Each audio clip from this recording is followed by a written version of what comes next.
Numele meu este Svetlana, sunt fondatoarea Fruit Snack, un startup românesc ce deshidratează fructe.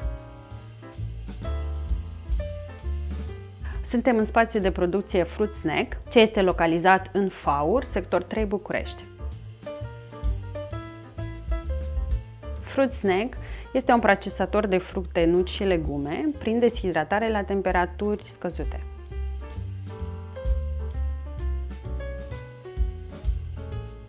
În primul rând, soiurile atent alese. Fructele care cresc la noi în țară sunt achiziționate doar de la producători locali, iar fructele exotice pe care le achiziționăm sunt atent selecționate de la distribuitorii pe care îi regăsim în țară. Al doilea diferențiator este faptul că le feliem semi-manual, tocmai pentru ca fiecare feliuță să rămână integră. Acest lucru îl verificăm și prin sistemul nostru de calitate pe care îl facem prin 3 pași, odată la feliere, apoi la deshidratare și celălalt la ambalare. Pentru că în felul acesta, în momentul în care ele ajung la dumneavoastră, ele arată impecabil.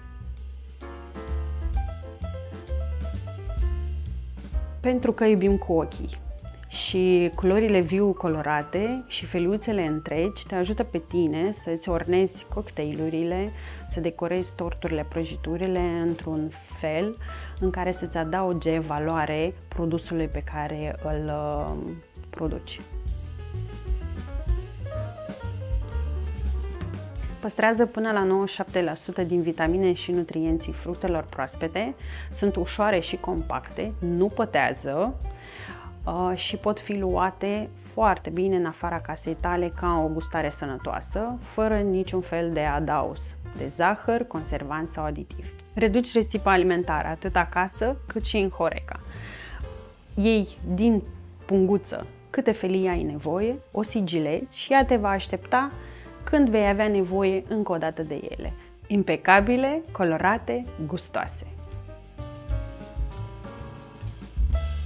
Companiilor din Horeca, restaurantelor, cafenelelor și barurilor, tuturor celor care folosesc fructe pentru decorurile lor și e necesar să arate impecabil, dar și consumatorilor casnici, celor care sunt orientați către alimentație sănătoasă și pun accent pe produse fără aditivi, conservanți și zahăr adăugat.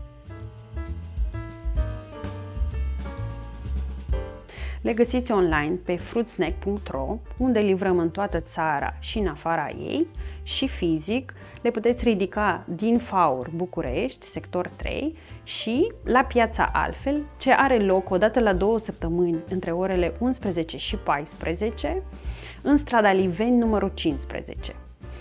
Acolo, pe lângă faptul că o să cunoașteți foarte mulți producători autohtoni, avem și degustări de produse, astfel încât să te asiguri că este un produs potrivit pentru tine. Ne găsiți pe toate rețelele de socializare cu userul Fruit Snack România. Pe curând, ne vedem în offline sau online.